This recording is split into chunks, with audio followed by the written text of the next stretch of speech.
Merhabalar, ben embriyolog Melek Kaya. Nova Fertility Tüp Bebek Merkezi'nde uzun yıllardır embriyoloji laboratuvar sorumlusu olarak çalışmaktayım. Tüp Bebek Merkezimizde laboratuvar kısmı iki kısımdan oluşmaktadır. Bunlardan biri androloji kısmı, diğeri de embriyoloji kısmıdır. Androloji kısmında sperm hazırlama, örnek verme gibi işlemler yapılırken embriyoloji kısmında yumurta toplama, embriyo oluşumu yani ICSI işlemi, embriyo dondurma, yumurta dondurma, genetik test gibi işlemler yapılmaktadır. Laboratuvarımız son teknoloji aletlerle donatılmış olup birçok yeni teknolojiye açığızdır biz. Örneğin embriyoskop dediğimiz aletimiz 24 saat canlı olarak embriyo takibi yapılmaktadır. Hastamızın dosyası açıldığından sonra yumurta toplamaya geldiği andan itibaren hastayı çipli sistemle takip etmeliyiz. Çipli sistem ne demek? Hastanın yumurta ya da spermlerinin karışmaması için hem sperm hem yumurta hem embriyo takibini sağlayan yeni bir elektronik sistemdir. Ne yapıyoruz? Hasta yumurta çıkmaya başladığı andan itibaren hastanın her şeyini çiple takip ediyoruz. Nedir? Spermdir, yumurtadır, embriyo gelişimidir. Ta ki transfer veya embriyo dondurma aşamasına kadar herhangi bir karışıklığa sebebiyet vermemek amaçlı yapılmaktadır bu. Daha önceden bu kişilerin kendi takip sistemleriyle yapılmaktadır. Nedir? Embriyolog arkadaşlar kendi kendine takip etmektedir. Bu birkaç embriyologun takibiyle, kontrolüyle gerçekleşirken hastalarımız hep bize şunu sormaktadır. Acaba benim sperm ya da yumurtalarım başkasıyla karışıyor mu? Bunu hem elektronik olarak takip edip hem de hastanın eline yazılı olarak verebiliyoruz. Hasta buraya geldiği andan itibaren bütün takipleri yapılıyor. Her şey çiplerle okutularak son aşamaya gelinceye kadar takibi yapılıyor. Herhangi bir karışıklığa meyil vermiyor. Hem bunu embriyolog arkadaşlar yapıyor hem de son çıkan teknolojiyle yapmış oluyoruz. Laboratuvarımızda genetik test yapılmaktadır.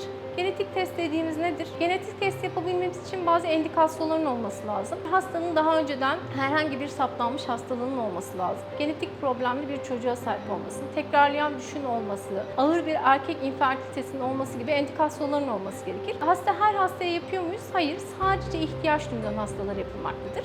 3. gün ve 5. gün biyopsi yapıyoruz. Tabii ki hastanın endikasyonuna bağlı olarak genetik test yapacağımızı doktorlar ve embriyolog arkadaşlar karar vermektedir. Ayrıca embriyo dondurma ve çözme işlemleri yapılmaktadır. Embriyo dondurma ve çözme işlemlerinde artık yeni çıkan teknolojiler olduğu için gebelik şansı gitgide artıyor. Embriyo dondurma ve çözme işlemi gerçekleştiriyoruz.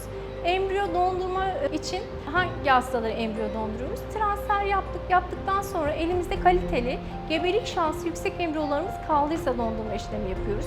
Veya genetik test yaptıktan sonra genetik test yapmak için, araştırmak için, genetik sonucu almamız için zamana ihtiyacımız var.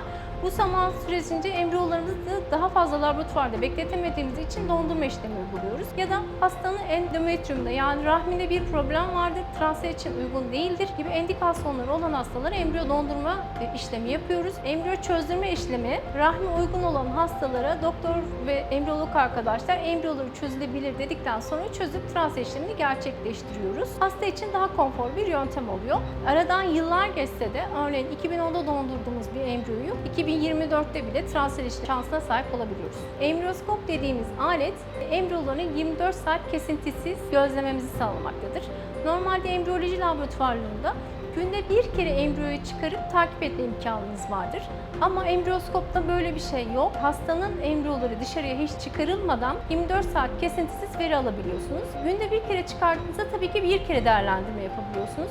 Daha çok veriye sahip olduğumuz için 24 saat gözlemlediğiniz embriyolarımızın embriyoya dair daha çok bilgiye sahip olduğumuz için gebelik şansının daha yüksek olduğunu ve hastanın gebe kalmasına daha fazla katkıda bulunmaktadır.